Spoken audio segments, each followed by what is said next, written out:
Hey KDH, what's going on, man? You gonna take down that video hating on the Quad Cortex now that they're, in a very timely manner, I'd add, adding plugin support for the Quad Cortex?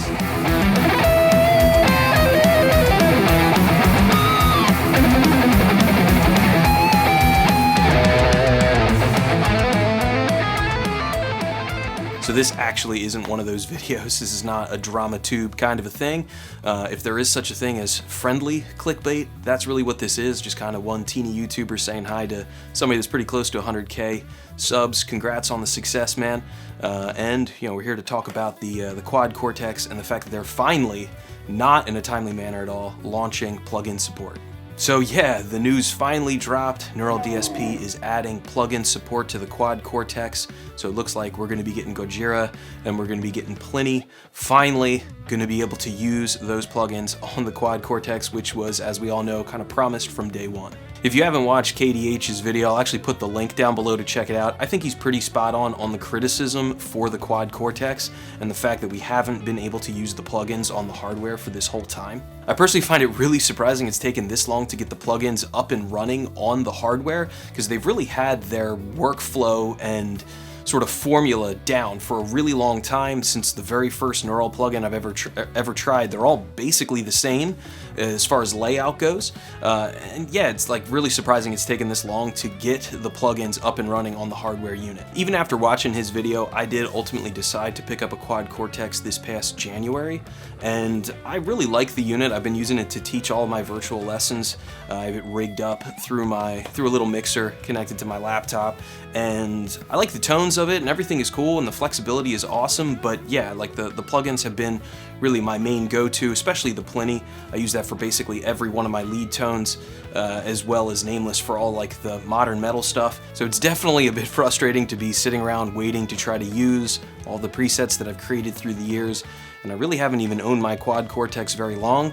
If I was somebody who'd owned the thing for the last like 2.5 years, I would be absolutely livid every time I saw a new plugin amp sim dropping and there still wasn't support to go back for all the way back to something like Plini. Now, I always kind of cut Neural a little bit of slack here because what they were trying to do was kind of new for the industry in general, right? They're trying to create plugins to help pay for the company to grow, to then potentially create this more expensive physical unit that you could then go buy and play gigs with. So my opinion was I was totally fine with giving them time to kind of figure it out and work out the kinks. But yeah, now that I've owned one for about 4 or 5 months, it's definitely an eyebrow raise whenever a new plugin comes out, especially when you see in their social media some sort of a post about, hey, this isn't slowing down the potential release of plugins on the hardware unit, when we all know that that's just not true. I get there's two different teams working. There's people that work on the plugins and people that work on the hardware unit, but like clearly they've needed to hire far bigger of a team to work on the hardware unit.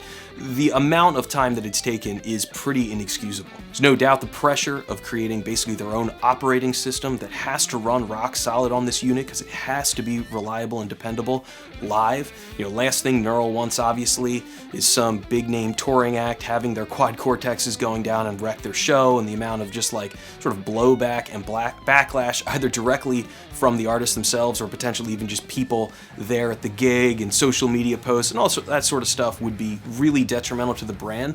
So I understand them playing it very safe and putting out a very conservative operating system. I've never had any issue with my Quad Cortex locking up or freezing, so I get it. I just am really surprised they didn't start a little bit more with their plugins directly in mind. The whole question of like, how would that work? How do you create a plugin that runs on PC, that runs on Mac, but then also runs on your own operating system? Like, how does this all work?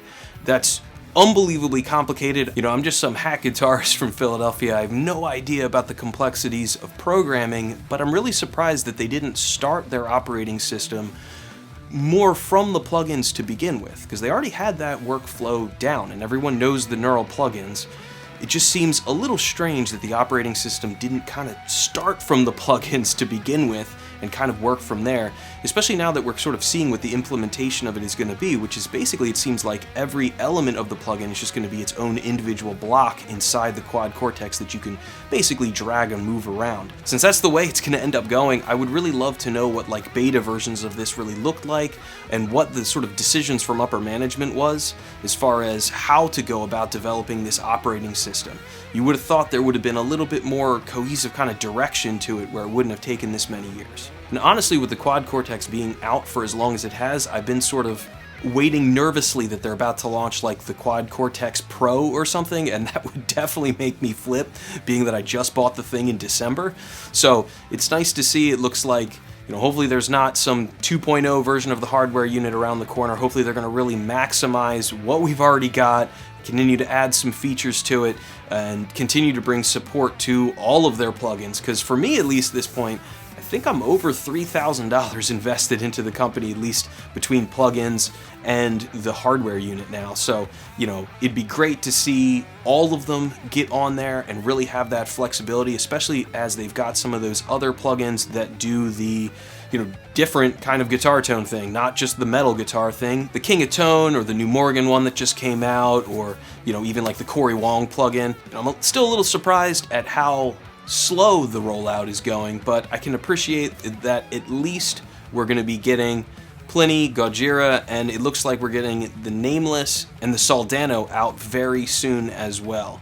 And if you've never used the Soldano plugin, that's kind of like my go-to polish a crappy sounding guitar plugin. It really can take a crappy sounding guitar and make it sound great. It's kind of like been my secret weapon for when I'm reviewing a guitar that just doesn't sound good.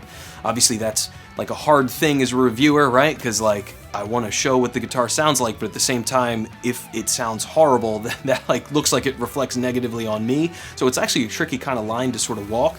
I think a lot of times some of the negative comments I've gotten back on some of my videos criticizing how the guitars sound, people saying like, no, it sounds good. I think it might have something to do with really a testament of how good the both algorithms and just engineering side is from Neural DSP when they're making their plugins, that it can polish these crappy sounding guitars to the extent that it can.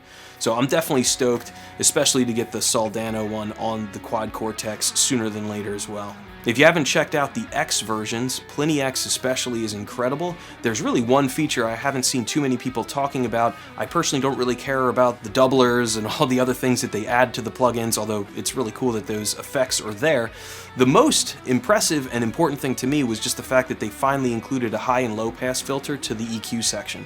It makes it way more powerful, especially for, you know, mixing a guitar tone and getting it mix ready. At least for my workflow, I don't know, 80% of my guitar tone is really just figuring out where you're going to kind of trim the fat from either end. You know, how much of the low end are you going to cut off to kind of tighten up the low, and then how much of the top end are you going to roll off? Especially for me, I use it mostly for my lead tone, so it's like, you know, that really fine tuning that and being able to just now control it with a high pass and a low pass filter is awesome.